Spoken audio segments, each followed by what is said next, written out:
Hello दोस्तों, स्वागत है आपका अपने चैनल कॉन्टोत्सव पर। फाइनली मेरा डीवी और मेडिकल दोनों समाप्त हो गया। मेरा डीवी 20 फरवरी को था पटना में, और 21 फरवरी को मेरा मेडिकल मुगलसराय में था, जो कि दीनदयाल उपाध्याय के नाम से जाना जाता है।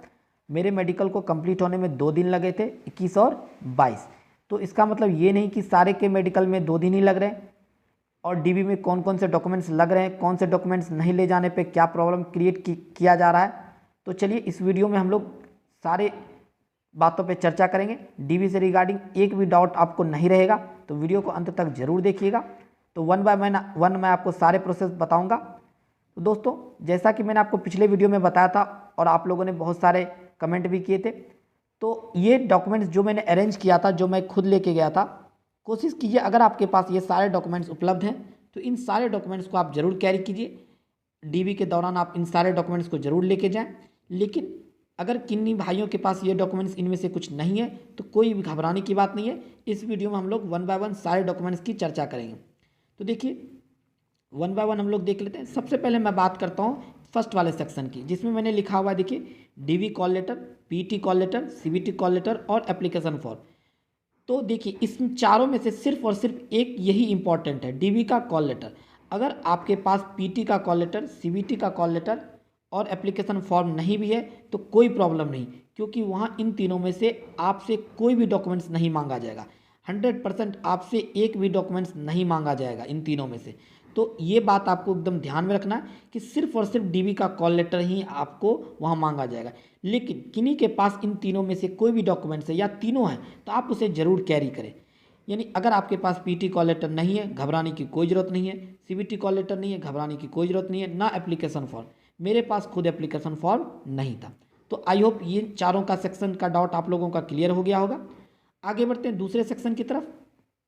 देखिए, दूसरे सेक्शन में मैंने एजुकेशनल क्वालिफिकेशन के जितने भी डॉक्यूमेंट्स होते हैं उनको मैंने अरेंज किया है, जिसमें मैंने लिखा है मैट्रिक का मार्कशीट, मैट्रिक का सर्टिफिकेट, इंटरमीडिएट का मार्कशीट एंड सर्टिफिकेट, ग्रेजुएशन का मार्कशीट एंड सर्टिफिकेट। देखिए, वहाँ आपसे मैट्रिक के जो है मार्कशीट और सर्टिफिकेट, सिर्फ और सिर्फ ये 2 डॉक्यूमेंट्स मांगे जाते हैं। लेकिन बच्चों की क्वेरी रहती है कि सर, मैंने एजुकेशनल क्वालिफिकेशन में हायर में दे दिया था ग्रेजुएशन, तो क्या ग्रेजुएशन का मांगा जाएगा? अगर मेरे पास नहीं है तो क्या प्रॉब्लम क्रिएट हो सकता है? देखिए, अगर आपके पास मैट्रिक के हैं, इंटरमीडिएट का है, ग्रेजुएशन का है, तो आप तीनों अटैच कर सकते हैं। लेकिन सपोज आपने ग्रेजुएशन फिल किया लेकिन आपके पास ग्रेजुएशन का ना मार्कशीट है ना सर्टिफिकेट है, इंटरमीडिएट का मार्कशीट एंड सर्टिफिकेट नहीं है, तो क्या प्रॉब्लम होगी? वहाँ आपको पटना के जो हाजीपुर का जो डीवी हो रहा है वहाँ आपको कोई प्रॉब्लम क्रिएट नहीं किया जाएगा। सिर्फ अगर आपके पास मैट्रिक के मार्कशीट है और मैट्रिक के सर्टिफिकेट है, ये इन दोनों को आपको कंपलसरी, ये दोनों डॉक्यूमेंट्स आपके पास होने ही चाहिए। इन दोनों के अलावा अगर आपके पास है तो बहुत अच्छी बात है, नहीं है तो कोई दिक्कत की बात नहीं है। सिर्फ ये दोनों डॉक्यूमेंट्स आप जरूर 100% आपके पास होने चाहिए। अगर ये है तो आप इन्हें जरूर लेके जाइए। तो आई होप एजुकेशनल क्वालिफिकेशन का भी डाउट आप लोगों का क्लियर हो गया होगा दोस्तों। अब आगे बढ़ते हैं। देखिए, अब हम लोग आते हैं कास्ट सर्टिफिकेट की बातें। देखिए दोस्तों, मैं ओबीसी से था, कोई भाई ईबीसी से रहे होंगे, कोई एससी एसटी से रहे होंगे। तो चलिए हम लोग सारी बातों पे चर्चा करेंगे। देखिए, अगर आपके पास ओबीसी सर्टिफिकेट है या जो भी है, ईबीसी है, एससी एसटी है, तो आप सबसे पहले आपको सेंट्रल फॉर्मेट पे बनवाना था, जो कि ऑनलाइन बनता है। मैं आपको डॉक्यूमेंट्स भी दिखाऊंगा आगे, वो डॉक्यूमेंट्स पहले बात कर लेते हैं। देखिए, तो ये डॉक्यूमेंट्स आपको सेंट्रल लेवल पे होना चाहिए। फिर आप रेलवे फॉर्मेट के द्वारा, फॉर्मेट पे जो सर्टिफिकेट जारी किया गया था उस पर आपको सीओ लेवल का, फिर एसडीओ लेवल का, फिर एसडीएम लेवल का साइन की जरूरत थी। तो क्या ये तीनों कंपलसरी थे? नहीं। अगर आपके पास देखिए एसडीओ लेवल तक का था तो वहाँ आराम से जो वहाँ डीबी में टीचर लोग थे वो ले रहे थे। लेकिन किन्हीं भाइयों के पास अगर सीओ लेवल तक भी था तो वो ऐसा नहीं कि उसे वापस कर रहे थे या कोई परेशानी क्रिएट कर रहे थे। सीओ लेवल तक भी अगर किसी का था तो वो उसे एक्सेप्ट कर ले रहे थे। बहुत सारे कैंडिडेट तो ऐसे थे जिनके पास सिर्फ ऑनलाइन सर्टिफिकेट था और ये रेलवे फॉर्मेट वाला था ही नहीं, तो उन्हें भी उन्होंने वापस नहीं किया था। लेकिन हाँ, उन्हें कहा गया कि आपका जब डिविजनल में डीवी होगा तो उस समय के दौरान आप जरूर से कंप्लीट जरूर बनवा लें। तो देखिए दोस्तों, यहाँ आपको हाजीपुर में इतने कोऑपरेटिव स्टाफ हैं सारे कि बहुत ही कोऑपरेट करें। अगर आपके पास ऑनलाइन है और अगर आपने रेलवे फॉर्मेट पे सीओ लेवल का या फिर एसडीओ लेवल तक भी बनवा लिया है तो आपको कोई भी प्रॉब्लम क्रिएट नहीं करेंगे। क्लियर है दोस्तों? अगर आपका ईबीसी का है तो आप जरूर कोशिश कीजिए, ऑनलाइन तो आपने बनवाया ही होगा, और रेलवे फॉर्मेट पर भी एटलीस्ट CO लेवल तक का या फिर SDO लेवल तक का जरूर साइन करवा लें। आई होप देखिए यहाँ से भी आपके ये डाउट क्लियर हो गए। देखिए एक भाई का कमेंट आया था यूट्यूब पे, उन्होंने डाला था, कहा था कि सर मेरा SC का जो है बिहार का बना हुआ है CO लेवल तक का। तो देखिए ये उसमें भी आपको प्रॉब्लम क्रिएट नहीं करेंगे। अगर आपके पास ये भी है, अगर आपने ऑनलाइन बनवाया हुआ है तो वो एक्सेप्ट कर लेंगे और आपको कहेंगे कि आप अगले जो आपका डिवीज़न में DV होगा उस समय तक आप जरूर ये सारे डॉक्यूमेंट्स प्रिपेयर कर लें। तो आई होप ये सारे क्लियर होंगे डाउट। अगर आपको फिर भी डाउट बचता है तो आप ज़रूर कमेंट में मुझे कमेंट कीजिएगा, मैं पर्सनली आपको रिप्लाई दूंगा। देखिए अब रही बात आइडेंटिफिकेशन की, आधार कार्ड, पैन कार्ड और वोटर ID कार्ड, इन तीनों में से आपसे वहाँ कुछ भी नहीं मांगा जाएगा, ना आधार कार्ड, ना पैन कार्ड और ना ही वोटर ID कार्ड। तो घबराने की बिल्कुल ज़रूरत नहीं है, इन तीनों में से वहाँ कुछ भी नहीं मांगे जा रहे हैं। और देखिए फ़ोटो की अगर हम बात करें तो फ़ोटो में आपको मात्र 3 फोटो लग रहे हैं, लेकिन इसका मतलब ये नहीं कि सिर्फ 3 फोटो ही ले जाइए, आप कोशिश कीजिए 6 फोटो कैरी करने की। अगर आपके पास पुराने फ़ोटो हैं तो बहुत अच्छी बात है, अगर नए हैं तो भी घबराने की ज़रूरत नहीं है, आप नए ले जा सकते हैं, पुराने भी ले जा सकते हैं, दोनों के दोनों वहाँ लिए जा रहे हैं। तो चलिए अब 1 बाय 1 देखते हैं कि DV में क्या क्या प्रोसेस हुआ था, वहाँ कैसे क्या क्या करना है। तो देखिए सबसे पहले जब आप DV जहाँ भी आपका है आप वहाँ जाइएगा। अगर आपका पटना में तो आप देखिए वहाँ जाइएगा, तो आप जो मौर्या लोग के कॉम्प्लेक्स में है तो वहाँ जाइएगा, तो आपको दीवार पे आपके टाइम के अनुसार वहाँ देखिए इस तरह से लिस्ट सटी हुई होगी, इस तरह से लिस्ट सटी हुई होगी। देखिए यहाँ पे आपको यहाँ एक इंस्ट्रक्शन दिया हुआ है, ये भी आप पढ़ सकते हैं कि 4 फोटो, लेकिन आपको 4 फोटो वहाँ नहीं लगते, वहाँ 3 फोटो ही लगते हैं। लेकिन कोशिश करना आपको 4 फोटो है तो 6 फोटो जरूर लेके जाइए, लेकिन घबराने की जरूरत नहीं, लगेंगे 3 फोटो ही। फिर देखिए यहाँ लिखा हुआ है छाया प्रति 2 सेट में, लेकिन वहाँ आपसे सिर्फ और सिर्फ 1 सेट ही मांगा जाएगा, 2 सेट नहीं मांगे जाएंगे, तो बिल्कुल भी घबराना नहीं है। अब देखिए आगे बढ़ते हैं, 1 बाय 1 देखते हैं। तो सबसे पहले आपको क्या है कि वहाँ इस तरह से लिस्ट सटी हुई आपको मिलेगी। इस लिस्ट में आपको क्या करना है, अपना नाम ढूंढ लेना है। सपोज मैं एक एग्जांपल लेता हूँ कि ये जितेंद्र कुमार, ये मेरा नाम है, ठीक है। मैंने अपना लिस्ट देख लिया 54, ये सीरियल नंबर आपको याद रखना है 54, ये बहुत ही इंपॉर्टेंट है, ठीक है। आप सीरियल नंबर नोट कर लीजिएगा यहाँ से लिस्ट देख के। फिर जैसे ही आपको देखिए इंस्ट्रक्शन देंगे, ये देखिए गार्ड साहब है, ये बाहर आएंगे, ये एक इंस्ट्रक्शन देंगे। ये इंस्ट्रक्शन क्या देंगे कि जो आपका DV का कॉल लेटर है, देखिए मैं आपको इमेज के थ्रू दिखाता हूँ, ये DV का कॉल लेटर है। वो कहेंगे कि इस DV के कॉल लेटर को आप हाथ में रख लीजिए, ठीक है। आप यहाँ पे अपना फ़ोटो पेस्ट कर लीजिए, ये आप यहाँ पर अपना फ़ोटो पेस्ट कर लीजिए, और जो सीरियल नंबर है 54, यहाँ पर आपको वो कहेंगे कि आप अपने DV जो कॉल लेटर है यहाँ पर आप सीरियल नंबर 54 को लिख दीजिए। बस इतना ही आपको फर्स्ट स्टेप में काम करना है, और DV कॉल लेटर के साथ इस फोटो को पेस्ट करके और आपको पेन लेके अंदर एंट्री कर लेना है। जैसे ही आप एंट्री कीजिएगा तो गेट के एंट्री के दौरान आपसे पूछा जाएगा कि आपका नाम क्या है, ठीक है दोस्तों, आपके पिताजी का क्या नाम है, आपका डेट ऑफ बर्थ क्या है, ये तीनों चीज़ वेरीफाई करके आपको एंट्री दे देंगे। जैसे ही आप एंट्री आपकी हो जाएगी तो आपके सीरियल नंबर के अकॉर्डिंग आपको रूम में बैठाया जाएगा। आप जैसे ही रूम में बैठेंगे इस प्रकार का देखिए रूम रहेगा, आपको एक टेबल लगा हुआ होगा, टेबल के चारों ओर 4 कुर्सी लगे रहेंगे, 4 कुर्सी, आप इस कुर्सी पर बैठ जाएंगे। इस कुर्सी पर बैठेंगे तो आपके पास एक टीचर आएंगे, वो टीचर आपको कुछ इंस्ट्रक्शन देंगे, ठीक है। इंस्ट्रक्शन के दौरान आपको क्या कहा जाएगा ये भी मैं आपको बताता हूँ दोस्तों। देखिए इंस्ट्रक्शन के दौरान सबसे पहले आपको एक पेज दिया जाएगा जिसपे 3-4 लाइन कुछ पैसेज लाइन लिखी होंगी, जो आपको PT के दौरान भी मिला हुआ होगा।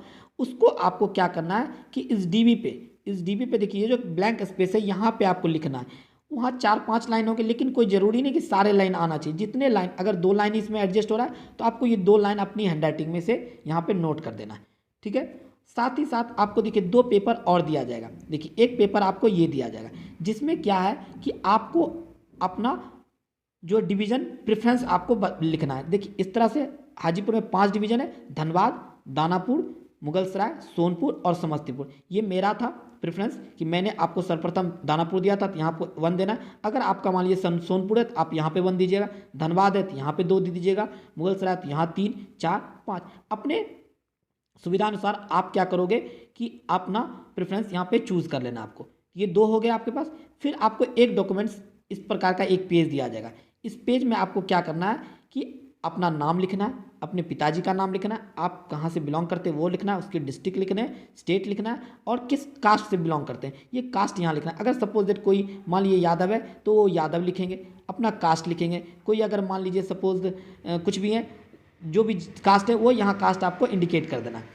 ये 3 डॉक्यूमेंट्स, और यहाँ पे भी देखिए आपको अपना नाम लिखना है, सिग्नेचर करना है, रोल नंबर और डेट आपको यहाँ मेंशन कर देना है। ये 3 डॉक्यूमेंट्स कौन कौन हो गए, चलिए मैं एक बार फिर से आपको दिखाता हूँ दोस्तों। एक आपका ये डीबी का कॉल लेटर हो गया, ये जिस पे आपने एक पैसेज लिखा होगा वो आपको करना है। साथ ही साथ एक डॉक्यूमेंट्स ये हो गया, दूसरा डॉक्यूमेंट्स एंड तीसरा ये। इन तीनों को आपको पिनअप कर दिया जाएगा। ठीक है दोस्तों, इन तीनों को पिनअप करके आपको रख लेना।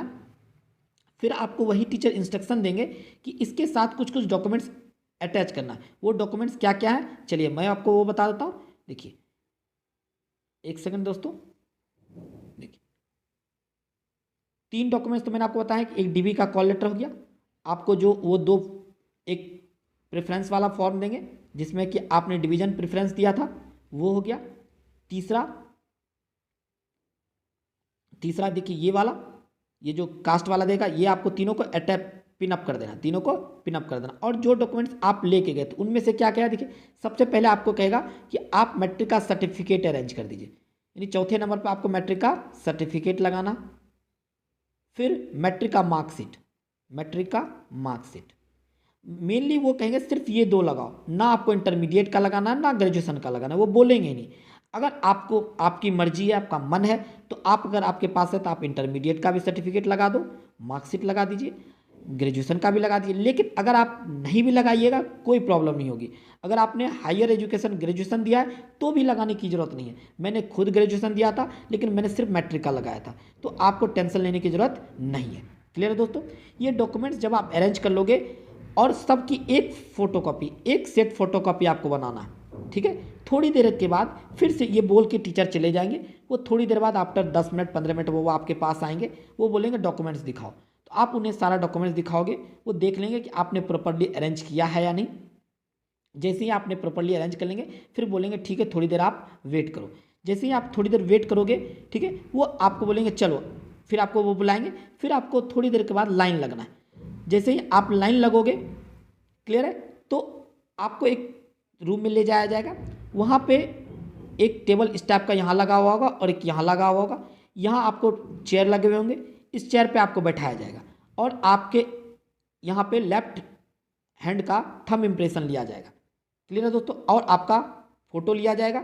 ठीक है, और जो आपका डीवी है उस पर लिख दिया जाएगा वेरीफाइड। फिर आपको यहाँ से फिर यहाँ आना है, यहाँ भी आपका सेम प्रोसेस होगा। लेफ्ट हैंड थंब जो है आपका वो लिया जाएगा, साथ ही साथ आपका फोटो लिया जाएगा और फिर वो भी लिख देंगे यहाँ वेरीफाइड। क्लियर, ये 2 जगह आपको वेरिफिकेशन होगा, आपके थंब का और आपके फेस का, ये दोनों आपका वेरिफिकेशन होगा। अब एक भाई का कमेंट क्या था, उन्होंने बोला था कि मेरा थंब नहीं लिया, पीटी में मेरा मैच नहीं किया था। कोई बात नहीं, अगर आपका थंब नहीं मैच करा है तो दूसरे फिंगर को यूज़ करेंगे, तीसरे को करेंगे, चौथे को करेंगे, 5वें, कोई तो मैच करेगा ही ना करेगा। 100% है कि एक भी तो मैच करेगा ही। तो आपको घबराने की बिल्कुल ज़रूरत नहीं है। वहाँ स्टाफ इतने कोऑपरेटिव है कि आपको कोई भी प्रॉब्लम क्रिएट नहीं करेंगे, ना ही आपको वापस किया जाएगा। बिल्कुल भी घबराने की ज़रूरत नहीं है। तो आई होप यहाँ तक आप बहुत क्लियरली समझ गए होंगे कि पीटी में क्या करना है। चलिए अब आगे बढ़ते हैं। अब यहाँ से जैसे ही आपका वेरिफिकेशन हो जाएगा, फिर वो आपको उसी रूम में, जो आपको जिस रूम में ये यहाँ पे आप बैठे हुए थे, इस रूम में फिर से वो वहाँ आपको भेज देंगे। फिर कहेंगे यहाँ आप थोड़ी देर बैठे रहिए। फिर जैसे ही आप थोड़ी देर बैठे रहेंगे, एक टीचर आएंगे, वो 1 बाय 1 करके एक एक बच्चे को लेके जाएंगे। जैसे ही आप 1 बाय 1 एक बच्चे को ले जाएंगे आपके, ठीक है, एक साइड रूम होगा जहाँ पे 5 टेबल बने हुए हैं, ऐसे ऐसे करके 5 टेबल बने हुए हैं। ठीक है, हर टेबल पे आपको 3-3 टीचर बैठे हुए, 3-3 टीचर का पैनल तैयार किया गया, 3-3 टीचर यहाँ पे बैठे हुए। आपके सीरियल नंबर के अकॉर्डिंग आपको किसी आपका जो टेबल होगा वहाँ पे आपको भेजा जाएगा। सपोज मान लीजिए कि आपको इस टेबल पे भेजा गया, ठीक है, इस टेबल पे आपके 3 टीचर पहले से मौजूद होंगे। वो 3 टीचर आपको, यहाँ एक चेयर लगी होगी, उस पर आपको बैठाएंगे और आपको बोलेंगे कि अपने डॉक्यूमेंट्स दिखाओ। आपसे वो ओरिजिनल डॉक्यूमेंट्स मांगे और फोटोकॉपी दोनों मांगेंगे। एक टीचर क्या करेंगे कि वो ऑनलाइन जो आपका ओरिजिनल डॉक्यूमेंट्स है, उस डॉक्यूमेंट्स के 1 बाय 1 लेटर को रीड करेंगे। जैसे आपका नाम है जितेंद्र कुमार, तो JITENDRA, जो आपका एप्लीकेशन फॉर्म उनके पास ऑलरेडी मौजूद होता है। ये जो डेस्क बना हुआ है टीचर का, उनके पास आपके जो आपने फॉर्म भरने के दौरान एप्लीकेशन फॉर्म भरा था, वो उनके पास पहले से मौजूद होता है। उनके थ्रू आपके सारे स्पेलिंग को मैच कराया जाएगा कि आपने क्या फिल किया था और आपके डॉक्यूमेंट्स में क्या है। वो सारे मैच होने के बाद अगर सपोज किसी का मैच नहीं हो रहा है, तो वो क्या करते हैं कि मैट्रिक के सर्टिफिकेट से मैच कराएंगे या फिर मैट्रिक के मार्कशीट के से मैच कराएंगे, किसी न किसी से तो मैच कर ही जाता है, तो वहाँ भी आपको कोई प्रॉब्लम क्रिएट नहीं किया जाएगा। अब जैसे ही मैच हो जाएगा तो वो फिर आपसे पूछेंगे कि आपने आइडेंटिफिकेशन मार्क्स क्या दिया था, ठीक है। वहाँ 2 आइडेंटिफिकेशन मार्क्स आपने दिए होंगे, तो वो दोनों को मैच करेंगे। अगर सपोज मैच नहीं करता है, ठीक है, अगर आपने जो भी दिए होंगे वो मार्क्स जो है आपका मिट गया, अब आपके पास नहीं है, तो आपको कुछ नहीं कहेंगे, वो आपको एक फॉर्म फिलअप करवाएंगे, उसमें बताएंगे कि आप अभी के प्रेजेंट कोई 2 मार्क्स बताइए जो कि विजुअल हो आसानी से। वो एक फॉर्म फिलअप कराएंगे, उस फॉर्म में आपके साइन होंगे और वो फॉर्म फिर से आपका अटैच हो जाएगा आपके फाइल में। तो यहाँ भी आपको बिल्कुल कुछ नहीं घबराना है। अगर आपका आइडेंटिफिकेशन मार्क्स मिट गया या फिर अब नहीं रहा तो भी दिक्कत वाली बात नहीं है।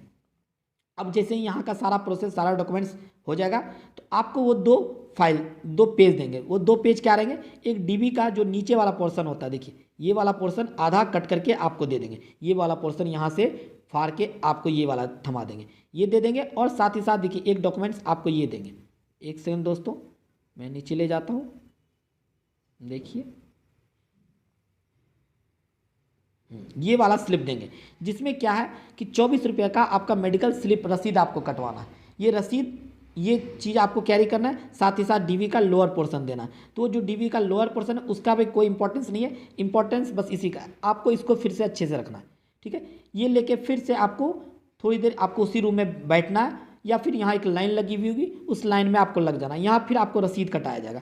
ये रसीद कटने में थोड़ा टाइम लगता है क्योंकि ये मैनुअली होता है, ठीक है। वहाँ एक टीचर बैठे होंगे, वो 1 बाय 1 सारे कैंडिडेट को बुलाएंगे, उनसे उनका नाम पूछेंगे, रोल नंबर पूछेंगे, सेम प्रोसेस, पिताजी का नाम पूछेंगे, डेट ऑफ बर्थ पूछेंगे, और आपको एक मेमो टाइप का बनवाया जाएगा जिसमें आपसे 24 रुपीज़ चेंज लिए जाएंगे, ठीक है दोस्तों।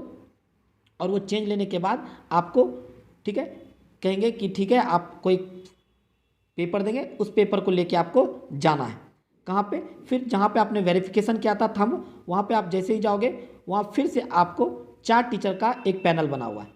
4 टीचर, एक सेकंड दोस्तों, यहाँ 4 टीचर ऐसे टेबल पे 4 टीचर यहाँ बैठे होंगे, 1 2 3 एंड 4, ठीक है। अब रसीद लेके 24 रुपये की जब आप रसीद कटवा लीजिएगा तो यहाँ पे आइएगा, तो यहाँ फर्स्ट टीचर के पास आपकी फ़ाइल पहले से मौजूद होगी, ठीक है। वो आपसे पूछेंगे कि आपका नाम क्या है, आपके पिताजी का क्या नाम है, आपका डेट ऑफ बर्थ क्या है, ये वेरीफाई करके फिर ये सेकंड वाले टीचर के पास भेजेंगे। ये पूछेंगे आपका सीरियल नंबर क्या है। ये सीरियल नंबर क्या है दोस्तों, जो मैंने आपको बताया था, जब आप एंट्री करते हो तो वहाँ दीवार पे आपका नाम लिखा होता है, जितेंद्र कुमार, जो 54 सीरियल नंबर जो आपने डीबी के ऊपर पे लिखा था, वो आपसे पूछेंगे कि सीरियल नंबर बताइए।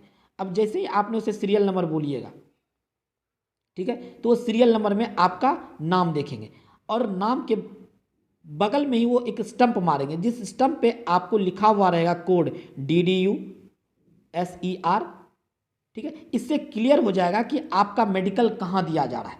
अगर DDU उन्होंने स्टंप मारा, दैट मीन्स मुगलसराय आपका मेडिकल के लिए जाना है। SER दिया, दैट मीन्स आपको सोनपुर जाना है, समस्तीपुर जाना है, धनबाद जाना है, सबका कोड वहाँ मेंशन कर देगा। तो आपको ध्यान से वहाँ देख लेना है। अगर नहीं भी देखते तो कोई दिक्कत वाली बात नहीं है। फिर आपका क्या होगा, तीसरे टीचर के पास जाएगा। ये जो 4 टीचर की थी, 1 2 टीचर आपने क्रॉस कर लिया, तीसरे टीचर के पास जाएगा। ये आपको यहाँ पे एक फ़ोटो पेस्ट करवाएंगे, आपके डॉक्यूमेंट्स पे फ़ोटो पेस्ट करवाएंगे और साइन करवाएंगे। फिर चौथे के पास जाएगा। ये क्या करेंगे, जो आपके आइडेंटिफिकेशन मार्क्स थे, जो दो मार्क आपने बॉडी के दिए थे, वो टीचर वेरीफाई करेंगे मैनुअली। वो चेक करेंगे कि आपके जैसे सपोज चिक पे मोल है तो चेक करेंगे चिक पे मोल है या नहीं, नोज के पास कट का साइन है तो नोज के पास कट का साइन है या नहीं। तो ये जैसे ही चारों वेरीफाई हो जाएगा, चारों टीचर वो बोलेंगे ठीक है आप 5 मिनट वेट कीजिए। एक स्टाफ आएगा, ये फाइल लेके वो एक रूम में जाएगा। यहाँ पे एक रूम बना हुआ है दोस्तों, यहाँ रूम में जाएंगे, थोड़ी देर बाद आपका कॉल आएगा कि जितेंद्र कुमार इधर आइए। वो जैसे ही आपको बुलाया जाएगा तो वहाँ आपको थोड़ी देर वेट करा के फिर से आपको वो साइन करवाएंगे और इस प्रकार का आपको एक पेपर देंगे। इस पेपर पे देखिए वहाँ लिखा हुआ होगा कि जहाँ भी आपका मेडिकल दिया जाएगा DDU, दैट मीन्स मुगलसराय। ये मेरा है दोस्तों, मुझे मुगलसराय दिया गया था मेडिकल के लिए, और आपका ये टाइम दिया गया था, ठीक है। तो ये आपको फिर से आपको सिर्फ और सिर्फ इसी को अच्छे से रखना। अदरवाइज मेडिकल में आपको इस डॉक्यूमेंट के अलावा कोई भी डॉक्यूमेंट नहीं मांगा जाएगा, ना आधार कार्ड, ना मैट्रिक का सर्टिफिकेट, ना DV कॉल लेटर, कुछ भी नहीं, बस और बस यही मांगा जाएगा।